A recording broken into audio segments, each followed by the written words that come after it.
Di tengah-tengah kesibukan gue yang padat, gue harus terus update Opsiana Podcast setiap minggu.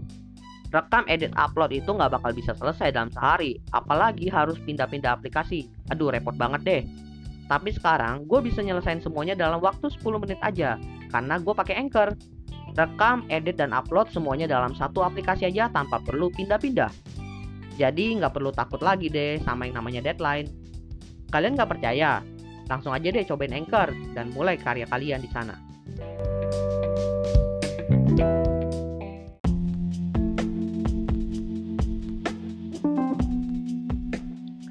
27 Oktober 2022, akhirnya Elon Musk resmi nih jadi pemilik Twitter.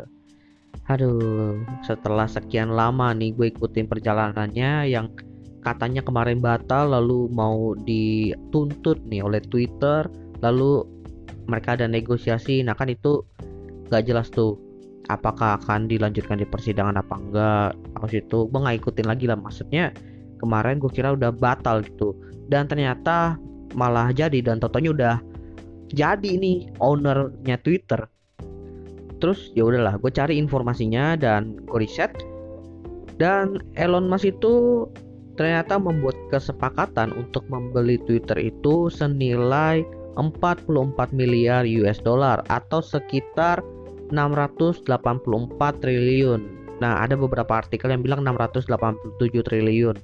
Pokoknya ya ikutin yang dolarnya aja deh. Dimana menurut gue itu fantastis banget sih.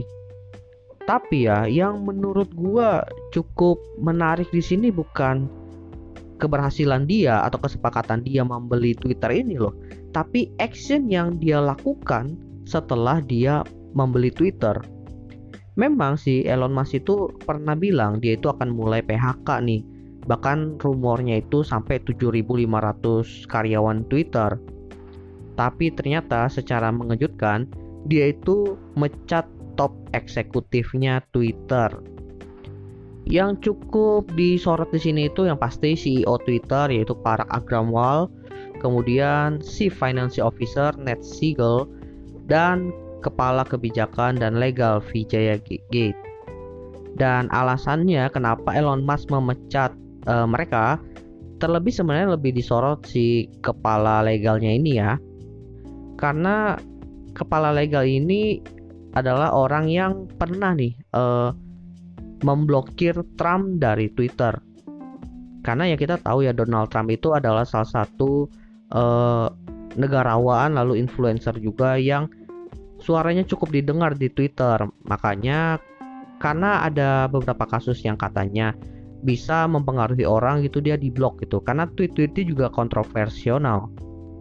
Nah, pemblokiran ini yang menjadi salah satu pertimbangan Elon Musk nih untuk memecat si kepala legalnya, karena ya Elon Musk itu kan pengen ada sosial media yang benar-benar mendukung freedom of speech gitu. Pemblokiran aja terhadap satu orang ini aja udah tergolong pelanggaran dari keinginan dia. Jadi kemungkinan besar nih top eksekutif dari Twitter yang dipecat Elon Musk ini adalah orang-orang yang tidak diduga atau ditakutkan oleh Elon Musk ini tidak mendukung visinya membuat Twitter itu sebagai tempat freedom of speech. Lalu alasan lainnya adalah karena mereka itu belum menunjukkan data akun palsu yang ada di Twitter. Dan bahkan Elon Musk ini masih menuding ya bahwa data yang ditampilin pun itu masih data rekayasa.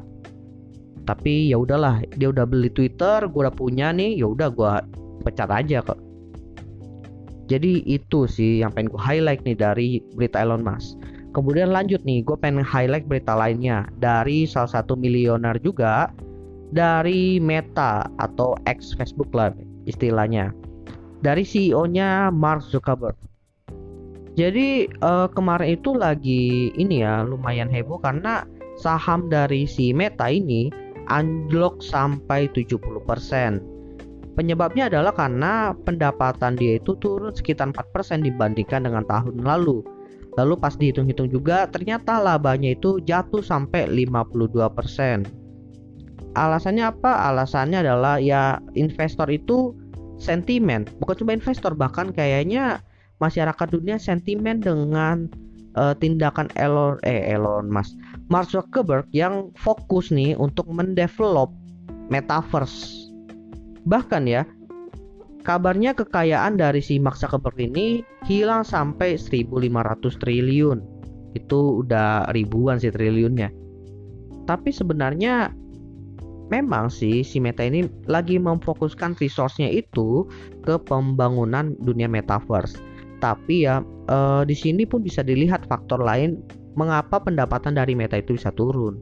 Karena mungkin teman-teman nggak tahu ya bahwa di Apple itu kalau kalian naruh aplikasi di App Store itu kan ada aturan baru di mana kita itu nggak bisa naruh sebuah iklan sembarangan di aplikasi kita, even aplikasi kita, selama kita naruhnya di App Store.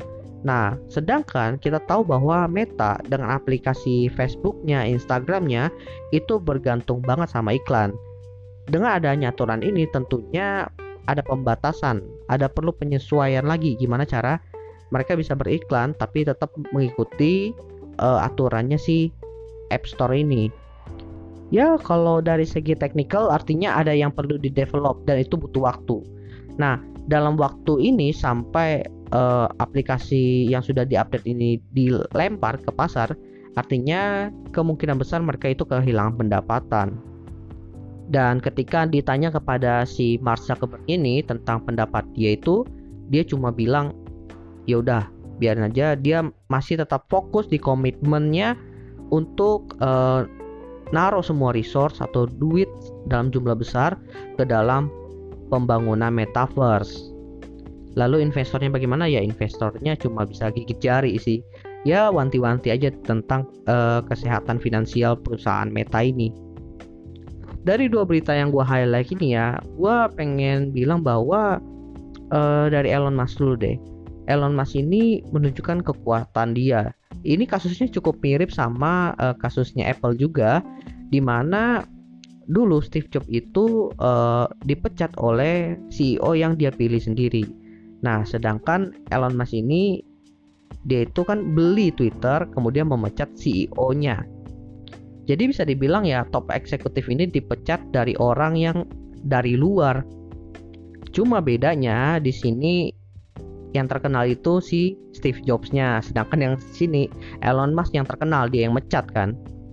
Tapi ada hal lain yang cukup mengganggu gua ya, dimana sebelum pembelian Twitter ini bahwa CEO Twitternya itu yang sekarang udah jadi mantan CEO-nya pernah memutuskan bahwa karyawan Twitter itu bisa bekerja di mana aja.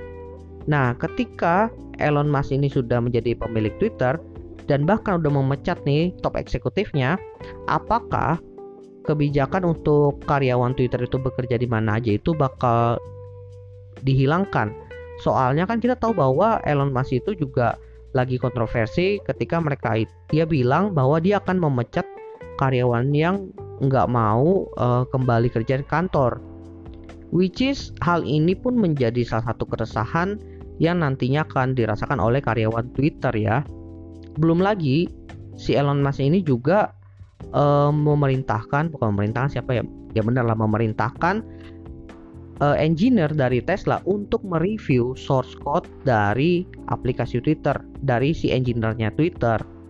Jadi menurut gua ada kemungkinan hal-hal ini bisa terjadi karena adanya usaha Elon Musk untuk mensinkronkan Tesla dengan Twitter gitu, biar selaras cara kerjanya. Tapi terlepas dari itu, kalau ngelihat cara kerja Elon Musk di Tesla, kalau dia terapkan di Twitter, ada kemungkinan juga positifnya dia bisa menumpas chatbot yang dia bilang tadi akun-akun palsu. Kemudian bisa mengembalikan juga freedom of speech dan juga bisa menelurkan fitur-fitur baru yang jauh lebih menarik daripada Twitter saat ini. Meskipun kita tahu sekarang juga menarik, tapi kalau Elon Musk turun tangan langsung bisa jauh lebih menarik harapannya. Kalau untuk kasusnya si Mark Zuckerberg, gue agak sentimen juga sih sama metaverse dari awal, karena menurut gue ada step-step yang perlu dilalui terlebih dahulu, dimana seharusnya itu dia fokus di augmented reality seperti yang dilakukan dari pesaingnya yaitu Apple.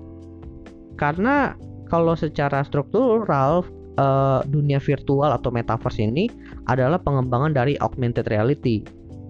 ada unsur augmented reality yang dikembangkan sehingga bisa menciptakan dunia sendiri secara digital dan full digital. Kalau dia nggak melewati ini, artinya dia loncat langsung ke metaverse. Sehingga bisa dibilang pondasinya itu belum cukup kuat. Bahkan hal itu pun diakui oleh banyak investor yang sentimen terhadap hal itu, bahkan juga dari foundernya si Oculus. Belum lagi ya, untuk dunia augmented reality aja itu belum diterapkan di dunia nyata secara maksimal, masih testing-testing dan kayak uji coba aja. Yang kecil aja ini belum di-testing atau belum diimplement secara besar-besaran, tiba-tiba udah mau masuk yang besar banget gitu. Atau mungkin kalau dia mau mengembangkan metaverse, setidaknya dia bisa ngikutin sandbox. Soalnya yang dikembangkan oleh si Mark Zuckerberg ini, metaverse-nya itu udah bener-bener yang futuristik, dan kalau diprediksi itu butuh waktu yang panjang untuk diciptakan. Pertanyaannya kan pasti, apakah teknologinya sudah ada? Kalau teknologinya sudah ada, ya tinggal kita pakai untuk membuat dunia metaverse itu kan. Nah kalau belum ada gimana? Artinya dia perlu kerja 2 kali. Harus nyiptain teknologi atau hardware-nya dulu, baru nyiptain dunianya. Dan belum lagi nih, buat teman-teman yang nggak tahu ya, kan gue developer dan sering mantau. Facebook itu atau Meta ini adalah perusahaan yang cukup sering mengeluarkan bahasa-bahasa pemrograman khusus gitu. Jadi bisa aja dia membuat metaverse dengan bahasa pemrograman yang baru buatan mereka juga. Artinya stepnya tadi bukan 2 lagi, 3. Pertama bikin teknologi hardware-nya, kemudian bikin bahasa pemrogramannya, kemudian baru bikin metaverse-nya. Repot kan?